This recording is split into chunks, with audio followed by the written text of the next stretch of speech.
जय Hind friends, I am Shubham. Welcome to my YouTube channel SM study Guru. जी हां दोस्तों, आज इस वीडियो में बात करने वाला हूं जीडीएस भर्ती 2022 के बारे में। तो जैसा कि आप सभी को पता है, यहां पर जीडीएस भर्ती का नोटिफिकेशन जारी कर दिया गया है। यहां पर हम लोग इस वीडियो में बात करने वाले हैं कि मेरिट कितनी जाएगी। फॉर्म में ये गलती ना करें, फॉर्म भरते समय ये आप बिल्कुल भी गलती ना करें। अगर ये फॉर्म गलती करते हैं तो आपका फॉर्म रिजेक्ट कर दिया जाएगा। कितने परसेंट वालों को फॉर्म को भरना है, इससे अगर परसेंटेज आपके कम है तो आप लोग को फॉर्म को नहीं भरना है। अपने जो रुपए हैं उनको बर्बाद नहीं करना है। यहां पर हम लोग देखने वाले हैं कि 40,889 पदों पर यह भर्ती देखने को मिली है और ऑल ओवर इंडिया हर जगह से, हर राज्य से आपको ये वैकेंसीज यहां पर देखने को मिलने वाली है। किस राज्य से कितनी वैकेंसीज होने वाली हैं। यहां पर जो कंप्यूटर सर्टिफिकेट, क्या किसी तरीके का कोई कंप्यूटर सर्टिफिकेट चाहिए होगा, आयु सीमा क्या रहने वाली है, फीस कितनी रहेगी, सैलरी क्या होगी, योग्यता और भर्ती प्रक्रिया, इन सभी बातों पर चर्चा करेंगे। और सबसे इंपॉर्टेंट जो लोगों के मन में विचार आ रहा है कि जुगाड़, क्या जुगाड़ चलेगी, किसी तरीके का इंटरनल आपका अगर कोई होगा तो यहां पर लग सकता है या नहीं लग सकता है। उसके बाद अगर हम लोग यहां पर बात करें कि किस किस पोस्ट के लिए, तो यहां पर आप लोग को पता होना चाहिए बीपीएम, एबीपीएम और डाक सेवक, इन तीन के लिए यहां पर वैकेंसीज निकली हुई है। तो इनमें टोटल डिफरेंस क्या है और कौन सी पोस्ट को आपको प्रेफरेंस देना है, किसको आपको प्रेफरेंस देना है, बीपीएम को ऊपर रखना है, एबीपीएम को ऊपर रखना है, फिर डाक सेवक को ऊपर रखना है, इन सभी बातों पर विस्तृत चर्चा करेंगे। तो एक एक पॉइंट को बिल्कुल अच्छे समझते हुए चलते हैं। सबसे पहले यहां पर देख लेते हैं जो 40,889 वैकेंसीज है वो आपको कहां से और कितनी वैकेंसीज देखने को मिल रही हैं। तो यहां से आप लोग देख सकते हैं टोटल अगर वैकेंसी की बात करें तो नीचे आप लोग देख लीजिए 40,889 टोटल पद आपको देखने को मिल जा रहे हैं। 40,889 पदों पर आपकी ये वैकेंसीज आप लोग यहां पर देख सकते हैं। 40,889 टोटल पद है और किससे, यूआर के कितने हैं, ओबीसी के कितने, करेक्ट यहां पर दे रखा है। यूआर के आप लोग देख सकते हैं 18,122, ओबीसी के 8,285, इसी तरीके से एससी, एसटी, ईडब्ल्यूएस सभी का आप लोग यहां पर देख सकते हैं कैटेगरी वाइज कितने कितने वैकेंसीज देखने को मिल रही हैं। और यहां पर आप लोग स्टेट वाइज भी वैकेंसीज देख सकते हैं। जैसे कि आप लोग देख सकते हैं आंध्र प्रदेश से कितनी है, हर जगह से। पिछली बार जो वैकेंसी निकली थी वो 38,926 पदों पर ये आपकी वैकेंसी देखने को मिली थी, जबकि इस बार जो आपकी वैकेंसी देखने को मिल रही है वो 40,889 पदों पर आपकी वैकेंसीज देखने को मिलने वाली है। पिछली बार भी जितने भी आपके इंपॉर्टेंट पॉइंट्स थे, जितनी भी वीडियोस थी, पूरी स्टार्टिंग भर्ती से लेकर लास्ट भर्ती तक, जैसे आपको पता होना चाहिए पिछली बार 7 लिस्ट आई थी, 7 लिस्ट जनरेट की गई थी। लिस्ट 1 से लेकर लिस्ट 7 तक, जब तक आपकी भर्ती प्रक्रिया पूरी नहीं हो गई और स्टार्टिंग से लास्ट तक आपके साथ लगे हुए थे और हर एक पॉइंट को बिल्कुल अच्छे से समझाते हुए चले थे। तो यहां पर आप लोग देख सकते हैं कि किस जगह से कितनी वैकेंसीज देखने को मिल रही हैं। जैसे कि आप लोग देख सकते हैं वेस्ट बंगाल से कितनी है, यहां पर यूपी से कितनी है, हर जगह से आप लोग वैकेंसीज देख सकते हैं। और ज्यादा से ज्यादा यहां पर आप लोग देख सकते हैं मैक्सिमम सबसे ज्यादा वैकेंसी आपको देखिए कहां पर देखने को मिल रही है, तो सबसे ज्यादा वैकेंसी यूपी में देखने को मिल रही है। यहां पर 7,987 वैकेंसी, 7,987 वैकेंसी आपको यूपी हिंदी में। देखिए आपकी लोकल लैंग्वेज सबसे इंपॉर्टेंट यहां पर जो है वो पॉइंट है आपका लोकल लैंग्वेज का। लोकल लैंग्वेज देखिए हिंदी कहां कहां मांगी गई है, तो देखिए हिंदी आपके उत्तराखंड में, उत्तर प्रदेश में, राजस्थान में। उसके बाद आप लोग देख सकते हैं हिंदी यहां पर दिया गया है झारखंड में, हिमाचल प्रदेश, हरियाणा, छत्तीसगढ़, बिहार, यानी कि काफी ज्यादा राज्य ऐसे हैं जहां पर हिंदी जो है लोकल लैंग्वेज, और लोकल लैंग्वेज जो भी होगी वो आपके 10th में एज ए सब्जेक्ट आपके पास होनी चाहिए, तभी आप इस फॉर्म को अप्लाई कर सकें उस जगह से। यानी कि आप जहां जहां से हिंदी मांगा गया है वहां आप किसी भी राज्य से आप अप्लाई कर सकते हैं फॉर्म को। यानी कि आप यूपी से हैं तो आप लोग बिहार में, हरियाणा में, जहां जहां आपकी लोकल लैंग्वेज हिंदी है वहां से आप फॉर्म को अप्लाई कर सकते हैं। देखिए पिछली बार भी आप लोगों ने देखा, जैसे यूपी की थी, बिहार की थी, राजस्थान की थी, इन जगह की जो कट ऑफ थी वो ज्यादा देखने को मिली थी। लेकिन बहुत से राज्य जैसे आसाम हो गया, या फिर देखिए यहां पर आप लोग देख सकते हैं जहां से हिंदी मांगी गई है, यहां पर आप लोग देखिए यहां से देखिए हिंदी, जैसे छत्तीसगढ़ में आपकी कट ऑफ कम देखने को मिली थी।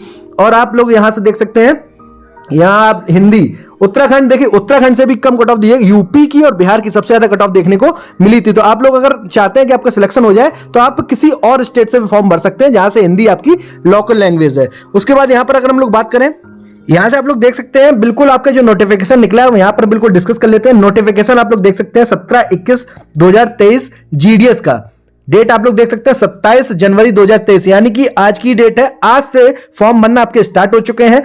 इंगेजमेंट ऑफ ग्रामीण डाक सेवक, यानी कि जीडीएस की पोस्ट पर यह वैकेंसीज आपकी देखने को मिलने वाली है।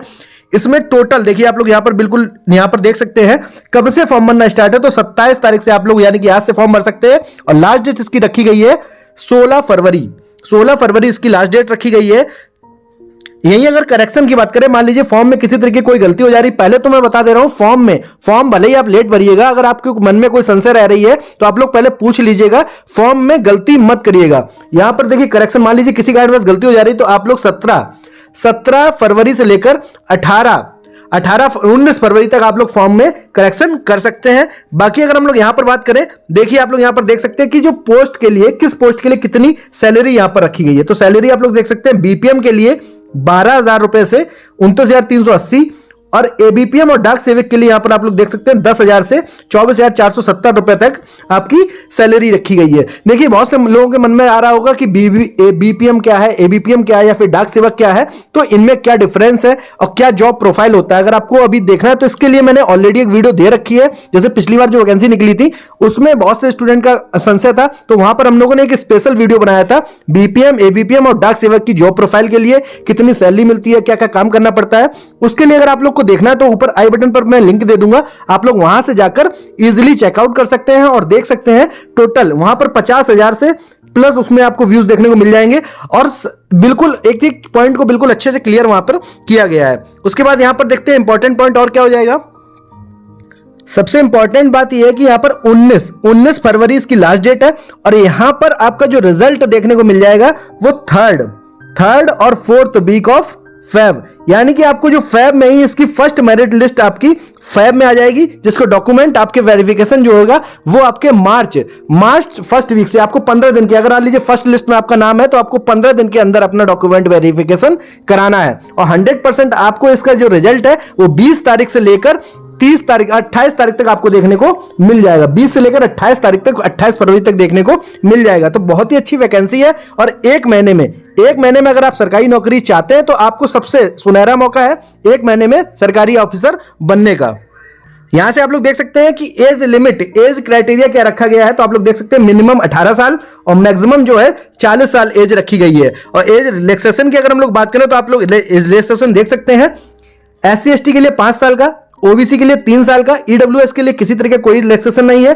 पर्सन विद डिसेबिलिटी यानी कि पीडब्ल्यू कैंडिडेट्स के लिए 10 साल का एज रिलैक्सेशन यहां पर दिया गया है। अगर आप लोग ओबीसी हैं तो 13 साल का, SC/ST हैं तो 15 साल का एज रिलैक्सेशन आपको देखने को यहां पर मिल जाएगा। उसके बाद अगर हम लोग यहां पर बात करें एजुकेशनल क्वालिफिकेशन की, तो यहां से आप लोग देख सकते हैं 10th आपके पास होना चाहिए। 10th में आपके पास कौन कौन सब्जेक्ट होने चाहिए, मैथ और English having been studies as a compulsory subject, यानी कि आपके पास मैथ और इंग्लिश कंपलसरी होना चाहिए 10th में, तभी आप इस फॉर्म को भर सकते हैं। और तीसरी चीज यहां पर बिल्कुल नीचे मेंशन है कि जो आपके पास लोकल लैंग्वेज है, लोकल लिखा हुआ है the applicant should have studies the local language.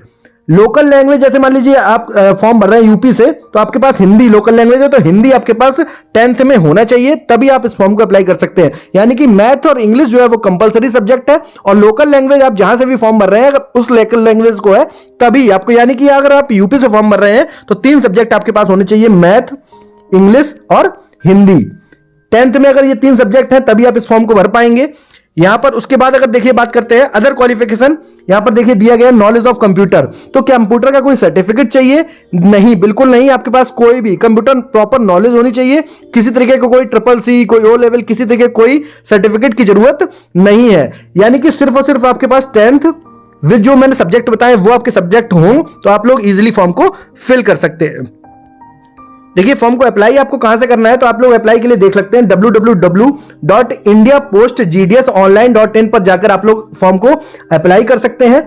यही अगर हम लोग बात करें सिलेक्शन क्राइटेरिया की, तो application will be shortlisted for the engagement on the basis of A system generated merit list, यानी कि आप लोग को पता होनी चाहिए 10th की मेरिट के आधार पर आपका सिलेक्शन होगा। किसी तरीके के कोई रिटन एग्जाम नहीं है, किसी तरीके कोई इंटरव्यू नहीं है, सिर्फ और सिर्फ मेरिट बेस पर यह सिलेक्शन आपका होने वाला है। यानी कि जिसके भी नंबर ज्यादा होंगे, जिसके भी परसेंटेज ज्यादा होंगे, उसका सिलेक्शन हो जाएगा।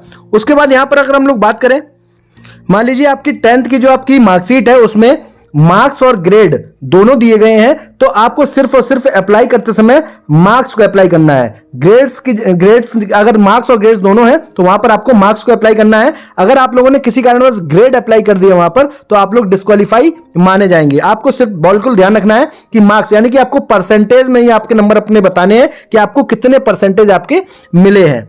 उसके बाद अगर हम लोग यहां पर बात करें और देखिए फीस की अगर हम लोग बात करें कि फीस कितनी रखी गई है, तो फीस 100 रुपए ईडब्ल्यूएस, जनरल और ओबीसी कैंडिडेट के लिए यहाँ पर 100 रुपए फीस रखी गई है। अगर फीमेल कैंडिडेट है और SC/ST कैंडिडेट है तो उनके लिए किसी भी तरीके की कोई फीस नहीं रखी गई है।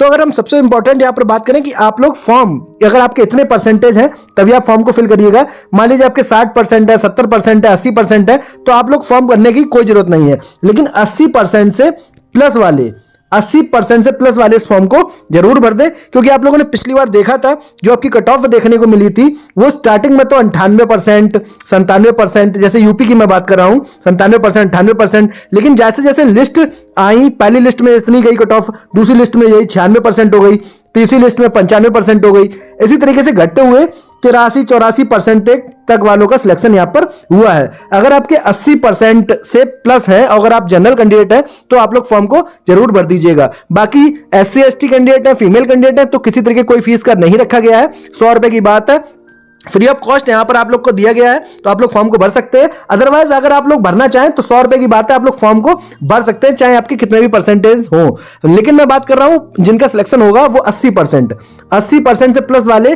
सिलेक्शन के क्राइटेरिया में आ जाएंगे। और देखिए अभी आप लोग फॉर्म भरने से पहले अगर कोई आपके मन में कोई संशय, कोई डाउट, कोई परेशानी रह रही है तो पूछ लीजिएगा। फॉर्म को गलत मत भरिएगा, फॉर्म गलत मत भरिएगा, बाद में आप कहें कि सर ये गलती हो गई, वो गलती हो गई। तो जैसे पिछली बार हुआ था कि लोगों ने क्या किया था, ग्रेड सिस्टम डाल दिया था, या फिर उनको यहाँ पर A1 ग्रेड या फिर A2 इस टाइप से दिया गया था, तो वो लोग वहां पर उन्होंने फिल कर दिया था। आपको वहां पर परसेंटेज फिल करना है, मार्क्स की जगह पर जो मार्क्स वहां पर मांगा गया है वहां पर परसेंटेज फिल करना है, किसी भी तरीके का ग्रेड सिस्टम वहां पर नहीं भर रहा है। अगर आप लोग भरते हैं तो आपका फॉर्म जो है रिजेक्ट माना जाएगा। इसी के साथ आपके जितने भी इंपॉर्टेंट पॉइंट्स थे यहाँ पर GDS भर्ती को लेकर वो सभी डिस्कस कर लिए हैं। अभी भी कोई डाउट रह रहा है तो आप लोग कमेंट करके पूछ सकते हैं। अगर वीडियो अच्छा लगा हो तो लाइक, शेयर, सब्सक्राइब करना बिल्कुल ना भूलिएगा। आगे जितने भी यहाँ पर इंपॉर्टेंट पॉइंट निकल के आने वाले हैं, चाहे वो किसी भी चीज के रिलेटेड हो, आप लोग को अगर जानने, मान लीजिए मेरिट लिस्ट कब आएगी या फिर आपका सिलेक्शन प्रोसीजर आगे क्या रहने वाला है, इन सभी बातों पर भी विस्तृत चर्चा करेंगे। चलिए फिर मिलते हैं नेक्स्ट वीडियो में। Thanks for watching this video.